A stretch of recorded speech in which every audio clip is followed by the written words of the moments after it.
Well, we aren't dead yet. What's going on, everybody? Welcome back to the Celtics Daily with me, Mike Zakarian. The Celtics held on last night with a heroic effort that just had the ball swinging all over the place as the Celtics take game five. They force a game six. They win this one 127-102. And for the first time in this series, held on to a 20-point lead at home, which was just really good to see. You saw so many different players on this team step up. They got the Knicks in foul trouble early. They had Brunson flopping all over the place. Towns was barely playing.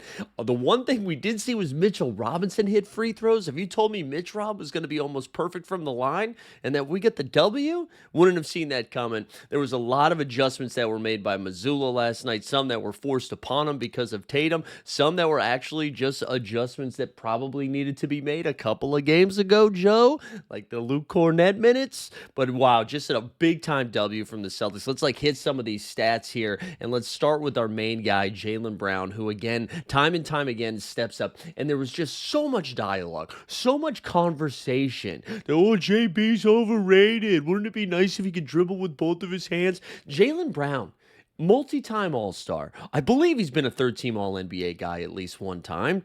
Should have looked that up before I said it confidently. He's a Finals MVP, Eastern Conference Finals MVP. Jaylen Brown last night stepped up when we needed him the most. Listen to this stat line: 26 points, 12 assists, and 8 rebounds. 2 boards away from a triple-double. He was a plus 28 when he was out there. And even though he was handling the ball as much as he was, he only had 2 turnovers. Also had 1 steal in this game, too. JB was just incredible. And the most impressive part of this performance was not that he was doing it on the offensive end. We expect JB to be an offensive killer. He was picking up Jalen Brunson full court at times. He was taking the assignment very seriously. He was not going to go down without a fight. I thought there was a very interesting quote from him after the game when they were talking about the locker room after the previous game where Tatum went down, and Brown said the locker room, they'd never seen the locker room that quiet, right? Everybody was down pretty bad. And he and Al Horford talked to the team. And they said, we're not going down like that. And to then come out, and that's just like the heart of a champion stuff. And I know that sounds corny, but even if the Celtics go on to lose game 6, or maybe they force a game 7 or lose, or maybe they just don't repeat as champions, that kind of effort last night is why you love the team. It's why you love the sport, right? Because everything was against them at that point. They lose their all-NBA guy. They've blown 2 games. Like, they really should have been up 3-1 at that point based on how they handled home court in games 1 and 2. And then to just, backs against the wall and just grit and grind. They played defense, they knocked down shots, and it was everybody. It was a team effort. It was the collective that was out there. Some more numbers here for you. Al Horford played only 24 minutes because he got himself into foul trouble, which is honestly probably a good sign for game 6. He had 12 points and 5 boards. Drew Holiday was a little bit more aggressive in this one. Knocked down 2 threes, went 5 for 8 from the field. He had 14 points and 7 boards on his own. And then you had Derek White, man. Derek White, 7 for 13 threes. For the second consecutive game, I believe he hit 4 threes in the first quarter. He was awesome, man. 34 from Derek White has absolutely picked up the flag to be like, hey, I got to be that guy right now.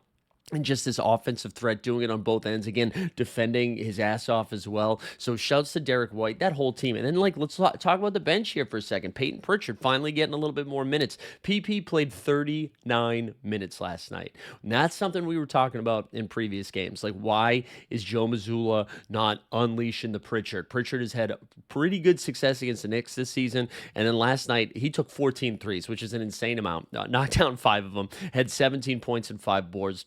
And he was great. He was a plus 24 while he was out there. And I think we're going to see more of that as we look to the future here, not just for Game 6, the rest of this playoffs, but even next year.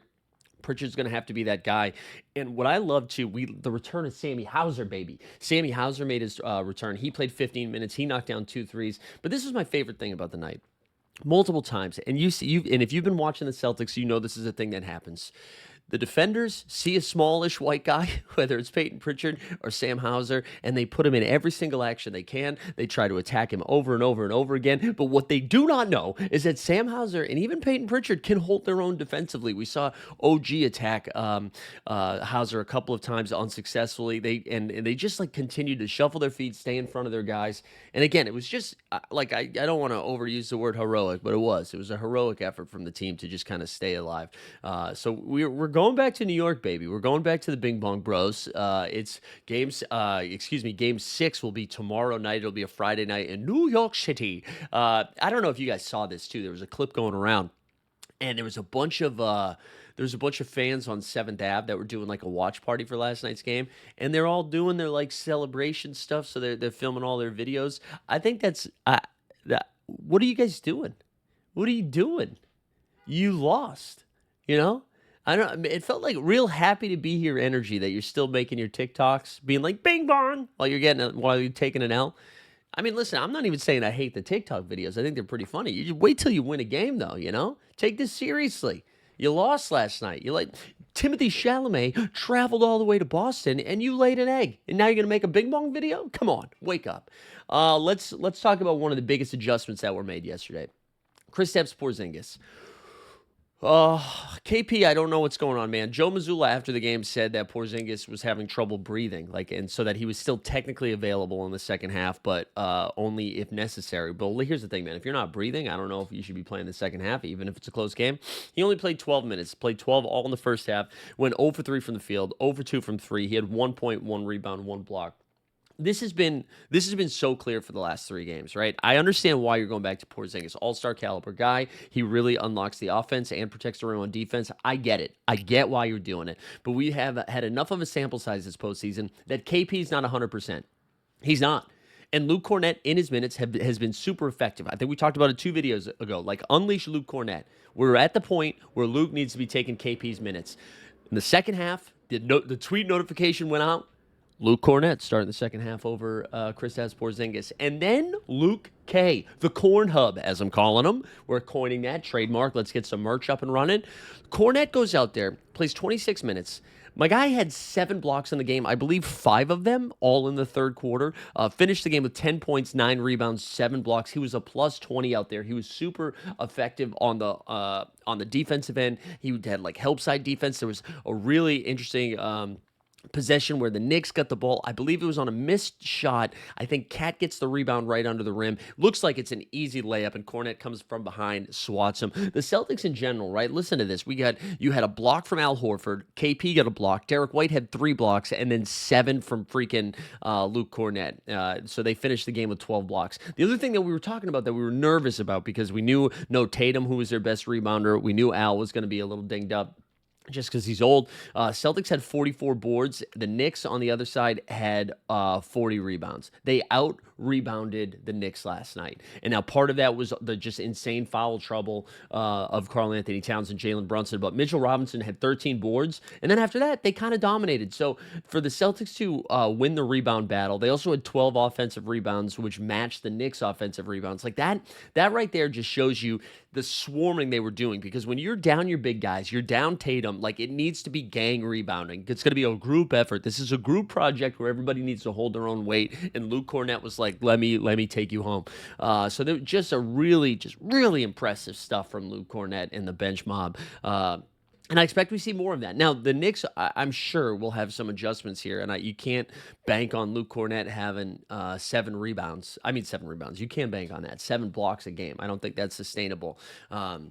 But these adjustments of seeing more Peyton Pritchard and Luke Kornet. Now, granted, I don't know how much credit we can give Joe Mazzulla for this, because it took him 4.5 games before he decided to pull the lever. It took 4.5 games and a catastrophic injury to an All-NBA guy for him to be like, maybe we're going to play Pritchard a little bit more, maybe Porzingis a little bit less. But he did it. He finally pulled the trigger. And then, listen, I mean, I'm not saying you can't play KP at all. Maybe you treat KP like he's one of those microwave cookers, right, where put him in for like 5 minutes in the first half, and if he's moving right, if he's breathing right, if he's got a good feel for it, then let him go. Let him play. But if not, then just yank him. You can't mess around with that. 12 minutes was too much yesterday, because he clearly looked rough. And just like a couple more things on this game, man. So this game went into the Knicks led by 2 at the end of the first quarter. The Celtics won the second quarter by 2, so we were tied at halftime. The third quarter just stepped on the throat of the Knicks. They went up 32-17, outscored them by 15, and then outscored them by 10 in the fourth quarter. Just, again, heart of the champion. We're going to keep saying it. That's how you defend a title. Now, and this could all end. This could all end in Game 6, because if we're being honest, let's look at these foul troubles. Jalen Brunson picked up 5 of his 6 fouls in the third quarter. He had 0 fouls. 0. in the first half, had 5 in the third quarter, and then he got 6-1. Honestly, should have had another one. He had that crazy flop on Al Horford where I couldn't, they even reviewed it and they still didn't overturn it. Listen, I am a Brunson fan. I think he's incredible. I think what he does down the stretch of these games is like really, really impressive stuff. And I'm sure if he was on our team, I would love him. Honestly, it's like Dustin Pedroia. You know what I mean? Like Dustin Pedroia as a Red Sox fan, I was like, that guy, I love that guy. If I was a Blue Jays fan, I'd want to kill that guy. And I kind of get it with Brunson. He's just, drawing a lot of contact, a lot of fouls. We saw it early in the fourth quarter before he fouled out. I thought the whole fourth quarter, excuse me, was going to be Jalen Brunson just going on the line. But Karl-Anthony Towns, we haven't seen a dumb cat game. We got one. We got one last night. Karl-Anthony Towns basically fouled himself into foul trouble. It wasn't like the Celtics were attacking him or going at him. My favorite foul, this was the third one of the game for Karl-Anthony Towns. It forced him to sit like the last 7 or 8 minutes of the first half, excuse me. Karl gets the ball in the corner. Looks like he's got a clean corner three. Derek White goes go gadget arm, puts the arm up, blocks it, swats it down. Derek grabs the rebound off the block in the corner, and then Cat just like fouls him just because he's like, I can't believe I got blocked by a guy shorter than me, and neither could I. And then that was it. Like, once you get into Cat's head, it's over. And like, look at these final numbers for Cat: 1 for 3 from three, got to the line 8 times, 19 boards. 19 points and 8 boards. They held Brunson to 22. Josh Hart, by the way, Josh Hart. Blood everywhere. I know everybody saw that. It was on the same play where it looked like Jaylen Brown got hit in the nards there on Brunson. And then going up for a board, Josh Hart, I think, took an elbow from Luke Cornett, and it was just gnarly. Honestly, hope we use it for the thumbnail. There was just like blood everywhere. It was crazy. But again, as we start looking at Game 6, I am just going to enjoy the ride. The game that I wanted was last night, right? I wanted to defend the home court, get a home W in the second round. I wanted to play well for Tatum. I wanted the role players to step up. I just wanted to play with pride, Celtics pride.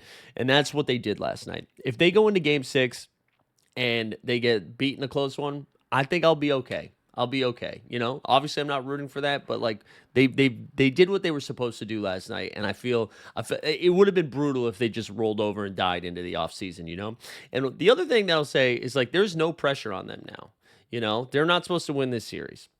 They're not. They're down 3-1, so they have to win 3 in a row. They don't have Jason Tatum, all NBA guy. Like the Knicks have to win this game, and if they don't, and if all of a sudden we're now in the fourth quarter, it's a tight game, and the Celtics are executing, and now the Knicks are like, oh my God, are we going to have to go back to Boston for Game 7? Cowboy up, all right? Let's go. Let's go for the ride. So that's one of the nice things. They can play pretty loose and pretty free. I think we are going to see some more Luke Cornett minutes. I don't expect to see both Brunson and Cat in foul trouble again.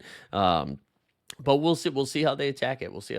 But we got at least one more game. We've got at least one more game, which will be tomorrow night in Madison Square Garden. A relatively rested Al Horford who only played 24 minutes. You love to see that. Let's get another big Peyton Pritchard game, huh? Let's get a Peyton Pritchard 30 bomb. We're due. We got the big Jaylen Brown game. Derek White's been cooking. It's Peyton Pritchard time. God, it felt good to do this morning after a W. I was ready. I was ready to wear a black suit, come to the funeral, but no. Not dead yet. Thanks for tuning in. Make sure you hit the subscribe on the way out. We'll see you tomorrow.